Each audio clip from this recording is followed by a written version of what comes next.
पहले मंगलाचरण कर लेते हैं। ओम अज्ञानतिमिरान्धस्य ज्ञानाञ्जनशलाकया चक्षुरुन्मीलितं येन तस्मै श्रीगुरुवे नमः। जय श्री कृष्ण चैतन्य प्रभु नित्यानंद श्री अद्वैत गदाधर श्रीवासादि गौर भक्तवृंद। हरे कृष्णा कृष्ण कृष्ण हरे हरे, हरे राम राम राम हरे हरे। हरे कृष्णा कृष्ण कृष्ण हरे हरे, हरे राम राम राम हरे। हरे कृष्णा कृष्ण कृष्ण हरे हरे, हरे राम। जय श्री कृष्ण। श्रील प्रभुपाद की जय। तो आज का हमारा श्लोक काफी इम्पोर्टेंट है और इसीलिए मैं चाह रही थी कि हम लोग सब जुड़े। चलिए हम जितने भी हैं एक बार हम करते हैं आज का श्लोक। मैं श्लोक बोलती हूँ, फिर आप में से कोई एक में रिपीट करिएगा। भोग ऐश्वर्य प्रसक्ता नाम त्या अपहृत चेतसाम व्यवसाय आत्मिका बुद्धि समाधौ न विधीयते। हरे कृष्णा। कोई भी रिसाइट कर सकते हैं माता जी, शिफाली माता जी।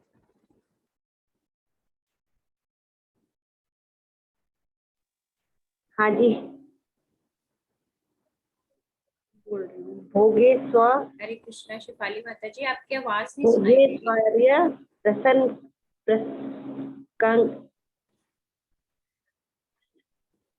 प्रसक्ताना तया बहुवे चेतसां व्यवसायात्मिका बुद्धि समाधो न विधीयते।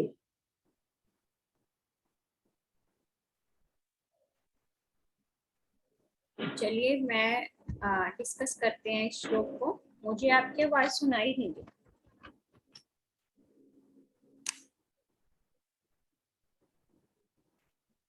चलिए one by one, word by word discuss करेंगे। भोग मीन्स मटेरियल एंजॉयमेंट। हरे कृष्णा। ऐश्वर्य मीन्स ऑपुलेंस। हमारे पास जो भी सुख सुविधाएं हैं उन सबको हम क्या कहेंगे? ऐश्वर्य। प्रसक्ता नाम आसक्ति होना। आसक्ति होना मतलब अटैचमेंट होना। जब हमारी भोगों के साथ, भोग मतलब मटेरियल चीजों के साथ एंजॉय करने की हमारी इच्छा होती है। ऐश्वर्य मतलब जो भी लग्जरीज हैं हमारी लाइफ में, लग्जरीज कह लीजिए, कार है, एसी है, हमारा बड़ा घर है, उनके साथ हमारी आसक्ति है। आसक्ति मतलब अटैचमेंट है। तो क्या होता है? दया अपहृत चेतसाम। अपहृत मतलब अपहरण होता है, किडनैपिंग होती है। अपहरण किस चीज का होता है? या चोरी हो जाती है। क्या चीज चोरी होती है उससे? चेतसाम, चेतना। हमारी जो शुद्ध चेतना है वो उसका अपहरण होना शुरू हो जाता है। जैसे हमने 2 श्लोक पीछे किया था, व्यवसाय आत्मिका बुद्धि एके ही कुरुनंदना, है ना, कि जब तक हम अपनी बुद्धि को वन पॉइंटेड नहीं करेंगे, हमारा फोकस, गोल हमारा क्लियर नहीं होगा और हम उस पर कंप्लीटली फोकस नहीं करेंगे, तब तक हम अपने गोल को अचीव नहीं कर सकते, है ना। तब तक हम भक्ति के मार्ग पर दृढ़ता से चल नहीं सकते। तो अब उसी के साथ कनेक्टेड है ये वाला श्लोक। इसमें भगवान क्या बता रहे हैं कि दृढ़ता को तोड़ने वाली जो चीजें हैं वो 2 चीजें हैं, भोगों और ऐश्वर्यों में हमारी आसक्ति। भोग और ऐश्वर्य के साथ हमारी बहुत ज्यादा अटैचमेंट। हम भौतिक संसाधनों को भोगना चाहते हैं। अगर हमारे पास फ्री टाइम है तो हम उस फ्री टाइम को भगवान के भजन में ना लगाकर, माला जप में ना लगाकर, भगवान की पुस्तकें ना पढ़कर हम उसको एंजॉय करना चाहते हैं अलग तरीके से। मान लीजिए टीवी देखकर, या स्टारडस्ट टाइप की मैगजीन्स पढ़कर, या फिर बाहर बाजार में घूमकर शॉपिंग करके तो वो क्या है, भोग और ऐश्वर्य में हमारी आसक्ति है। और जब तक हमारी भोग और ऐश्वर्य में आसक्ति है तो हमारी चेतना का अपहरण जो है वो होता रहता है। और जब चेतना का अपहरण होता है उसके बाद क्या है, व्यवसाय आत्मिका बुद्धि। ये वही वाला वर्ड है जो हमने 41 श्लोक में पढ़ा था, व्यवसाय आत्मिका बुद्धि एके ही कुरुनंदना, है ना। व्यवसाय आत्मिका बुद्धि मतलब वन पॉइंटेड फोकस जो है हमारे इंटेलिजेंस का, वो क्रिएट नहीं हो पाता। और जब वन पॉइंटेड फोकस क्रिएट नहीं हो पाता तो क्या होता है, समाधौ न विधीयते, समाधि की अवस्था नहीं आती। समाधि की अवस्था वही नहीं है कि हम आंखें बंद करके बैठे हैं और ध्यान मग्न है, वो ही सिर्फ उसको ही हम समाधि की अवस्था नहीं कहते। समाधि की अवस्था कहा जाता है जब मन जो है किसी एक पॉइंट के ऊपर, किसी एक लक्ष्य के ऊपर स्थिर है, तो वो भी समाधि की अवस्था है। समाधि की डेफिनेशन प्रभुपाद बहुत ज्यादा अच्छी दे रहे हैं तात्पर्य में। पहले हमने इसका वर्ड टू वर्ड मीनिंग समझे, अभी अनुवाद पढ़ते हैं एक बार। अनुवाद श्रील प्रभुपाद के द्वारा। श्रील प्रभुपाद की जय। जो लोग इंद्रिय भोग तथा भौतिक ऐश्वर्य के प्रति अत्यधिक आसक्त होने से ऐसी वस्तुओं से मोहग्रस्त हो जाते हैं, उनके मनों में भगवान के प्रति भक्ति का दृढ़ निश्चय नहीं होता। मतलब समाधि जो है वो अवस्था नहीं आ पाती। अब समाधि की जो डेफिनेशन है प्रभुपाद देखिए कितनी सुंदर दे रहे हैं तात्पर्य में। समाधि का अर्थ है स्थिर मन। जब मन जो है वो स्थिर हो जाता है उस अवस्था को हम समाधि की अवस्था कहते हैं। और जरूरी नहीं है कि समाधि की अवस्था एक अंधेरे कमरे में आंखें बंद करके और एक पर्टिकुलर पोस्चर में बैठ के ही क्रिएट की जाए। जब हमारा मन कहीं पर स्थिर है, और क्योंकि भगवत गीता जो है एक स्पिरिचुअल किताब है, ग्रंथ है, तो इसलिए अब स्थिर मन जो है हम कहाँ कहेंगे कि जब मन जो है वो भगवान में स्थिर हो जाता है ना, तो उसको हम समाधि की अवस्था कहते हैं। आगे देखिए, जब मन आत्मा को समझने में स्थिर रहता है, मन जो है वो आत्मा का दास होना चाहिए, मन को आत्मा को समझकर आत्मा के अनुसार कार्य करना चाहिए। जबकि हम अपनी लाइफ में अगर थोड़ा सा भी झांक कर देखें तो हम क्या करते हैं, मन को मास्टर बना लेते हैं, स्वामी बना लेते हैं और आत्मा को उसके अधीन कर देते हैं, है ना। हम जो भी हमारा मन कहता है उसी को करते हैं। आत्मा हमें कई बार अंदर से आवाज देती है कि ये तुम्हारे लिए सही नहीं है, इससे तुम्हारी जीवन की दिशा जो है वो गलत चली जाएगी, है ना। लेकिन क्योंकि हमारा मन इतना ज्यादा दृढ़ होता है, निश्चयी होता है उस आनंद भोग करने के लिए, तो हम क्या करते हैं, आत्मा को स्वामी बनाकर मन को उसके अधीन रखना चाहिए। लेकिन हम उल्टा करते हैं, हम क्या करते हैं, मन को स्वामी बना लेते हैं और आत्मा को उसके अधीन कर देते हैं। तो वही अवस्था है कि जब समाधि में हम नहीं लग सकते। मतलब हमारा जो मन है वो किसी एक लक्ष्य पे स्थिर नहीं होगा, क्योंकि मन तो बहुत ज्यादा चंचल है। तो इसलिए अगर मन को उसकी मर्जी से चलने देंगे तो मन जो है वो कभी भी एक पॉइंट के ऊपर, एक लक्ष्य के ऊपर स्थिर नहीं रहेगा और समाधि की जो अवस्था है वो नहीं आएगी। इसको मतलब इस तरह से भी समझ सकते हैं, अगर स्पिरिचुअल प्लेटफॉर्म पे हम बात कर रहे हैं कि अगर मन को हम भगवान की सेवा में स्थिर नहीं करते हैं और आनंद भोग में लगाकर रखते हैं तो जो मन है वो स्थिर नहीं होता। और जब तक मन स्थिर नहीं होगा समाधि की अवस्था नहीं आएगी। और जब तक समाधि की अवस्था नहीं आएगी हमें भगवत प्रेम की प्राप्ति जो है वो नहीं हो सकती। जो लोग इंद्रिय भोगों में रुचि रखते हैं, इंद्रिय भोगों में रुचि रखना मतलब भोग ऐश्वर्य प्रसक्ताना, भोग और ऐश्वर्य में हमारी आसक्ति है, अथवा जो ऐसी क्षणिक वस्तुओं से मोहग्रस्त रहते हैं, तो उनके लिए कभी भी समाधि संभव नहीं है। तो इट मीन्स कि जब तक हम अपने मन को स्थिर नहीं करते, मन के पीछे हम लगेंगे। हम कौन है? आत्मा। अगर आत्मा मन के पीछे लगती जाएगी तब तक मन जो है वो स्थिर कभी होगा ही नहीं। मन जो है वो एक बंदर के समान है ना। बंदर जो है वो बिना ही किसी कारण के, आपने देखा होगा, पेड़ की एक डाल से उछलकर दूसरी डाल पर, दूसरी डाल से उछलकर तीसरी डाल पर, इस तरह से मूव करता रहता है। उसी तरह हमारा चंचल मन जो है वो भी बंदर के समान है, एक जगह पे स्थिर नहीं रह सकता। एक पहले लक्ष्य निश्चित करेगा लेकिन उससे बहुत ही जल्दी बोर हो जाएगा, दूसरा लक्ष्य निश्चित कर लेगा, उससे बोर हो जाएगा, तीसरा लक्ष्य निश्चित कर लेगा। तो इट मीन्स हम मन को स्थिर कब कर पाएंगे? जब हम भोगों और ऐश्वर्यों से ऊपर उठकर आत्मा के लेवल पर मन को लेके जाएंगे, है ना। आत्मा का दास बना लेंगे, आत्मा को स्वामी बनाएंगे, तब जो मन है वो समाधि में स्थिर हो जाएगा। तो ये एक तरह का वर्ड टू वर्ड मीनिंग्स हमने पढ़ लिए। इसमें अब थोड़ा सा डीप जाएंगे। हरे कृष्णा। तो इसको और अगर समझा जाए तो जो मटेरियल नेचर में हमारी अटैचमेंट होती है, मटेरियल एंजॉयमेंट के प्रति हमारी अटैचमेंट है, हमने पढ़ा कि वो क्या करती है, वो हमारी चेतना का अपहरण कर लेती है।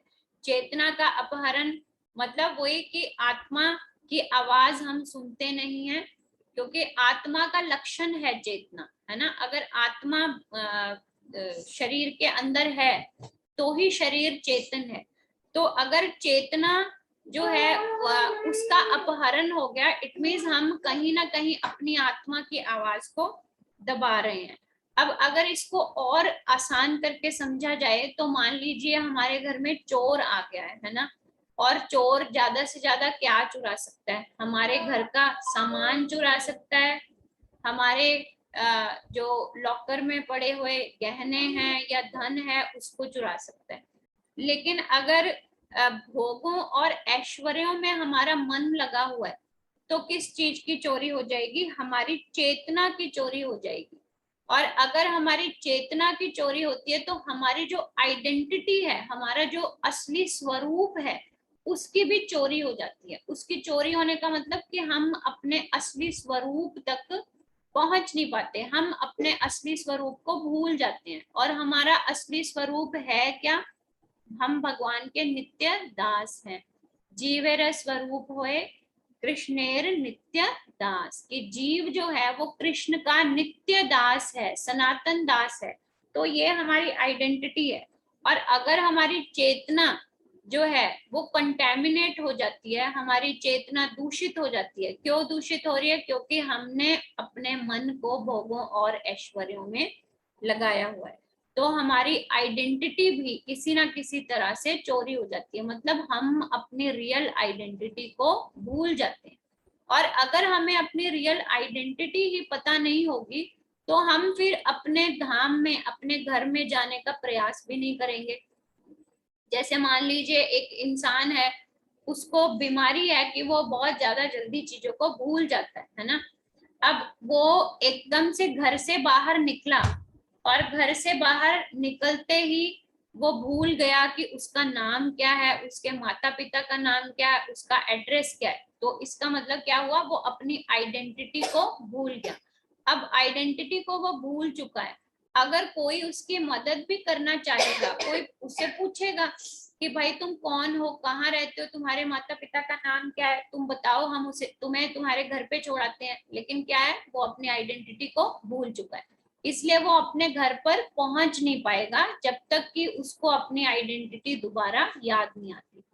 तो वो ही कंडीशन जो है वो हमारी हो जाती है, हम भी उसी स्टेट पे पहुंच जाते हैं कि जब हमें अपनी आइडेंटिटी पता ही नहीं कि हम कौन हैं, हम भगवान के नित्य दास हैं, हम सेवक हैं, तो फिर हम भगवत धाम जाने के प्रयास जो हैं वो करेंगे ही नहीं। क्योंकि करेंगे तब जब हमें पता होगा कि मैं कौन हूँ और मैं कहाँ से आया हूँ, मुझे वहीं वापस जाना है। तो इट मीन्स भोग और ऐश्वर्य में जब तक हम अपनी बुद्धि को लगाकर रखते हैं तब तक हमारी चेतना जो है वो दूषित रहती है, और दूषित चेतना जो है वो भगवान के साथ जुड़ नहीं पाती। इट मीन्स हम मन को जो है वो समाधि की अवस्था में नहीं ले जा पाएंगे। इसको अगर और सिंपल एग्जाम्पल से समझा जाए तो हम सब ने झील या छोटे मोटे तालाब, पॉन्ड्स जो हैं वो अपने गांव में या अपने शहरों के आसपास देखे हुए होंगे। तो हम कई बार देखते हैं कि जो तालाब है उसके पानी के ऊपर पूरी काई जम चुकी है ना। और जब काई जम जाती है तो क्या आपको पता है कि जो उसके अंदर जीव जंतु होते हैं, मान लीजिए कुछ मछलियां हैं, कछुए हैं, है ना, और मेंढक हैं, उस तालाब में रह रहे हैं, तो उनके साथ क्या होता है? जब काई जम जाती है पानी के ऊपर तो उस पानी के अंदर जो जीव रहते हैं उनके साथ क्या होता है? कोई भी उत्तर देना चाहेंगे? बहुत ही सिंपल क्वेश्चन पूछा है मैंने, कोई स्पिरिचुअल नहीं है, बिल्कुल हमारे घरों के आसपास देखी जाने वाली चीज है। हरे कृष्णा। तो चलिए मैं बताती हूँ।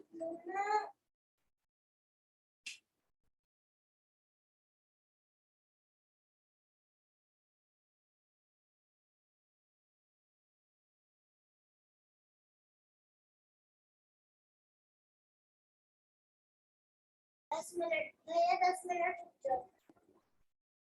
हरे कृष्णा जी। तो हम बात कर रहे थे कि अगर काई जम जाती है तो क्या होता है?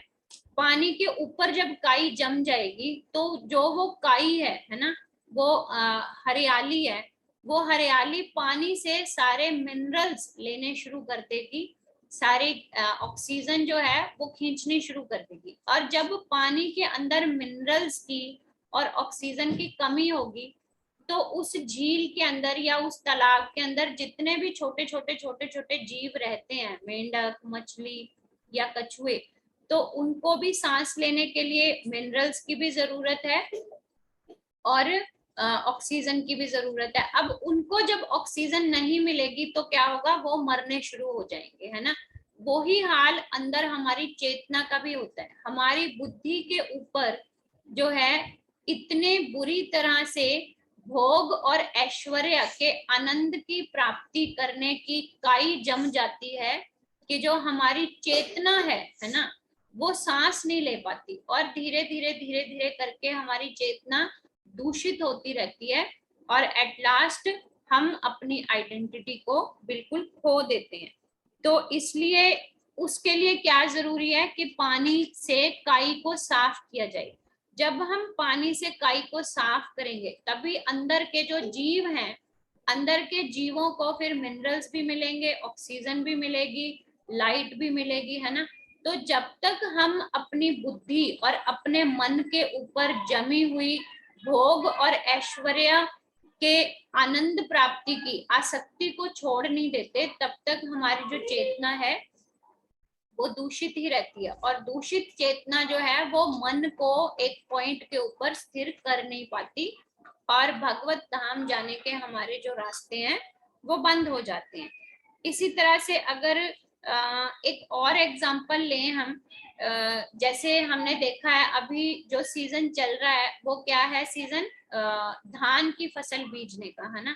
तो अब मान लीजिए धान की फसल हमने बीज दी, पौधे छोटे छोटे हो गए, और हमने अक्सर देखा है कि खेतों में जो पौधे हैं उनके साथ ही कुछ अवांछित पौधे जो कि हम नहीं उगाते, अपने आप नेचुरली उग जाते हैं, जिसको हम खरपतवार बोलते हैं, है ना।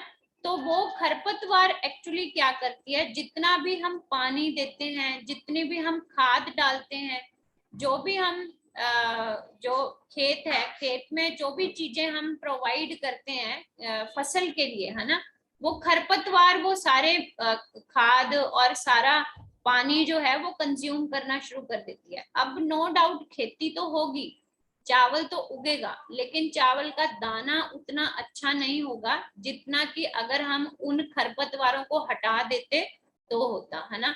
तो अब ये हम डिस्कस क्यों कर रहे हैं?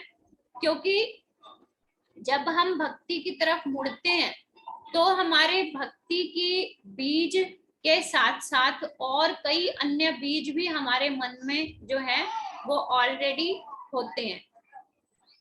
हरे कृष्णा। एक मिनट।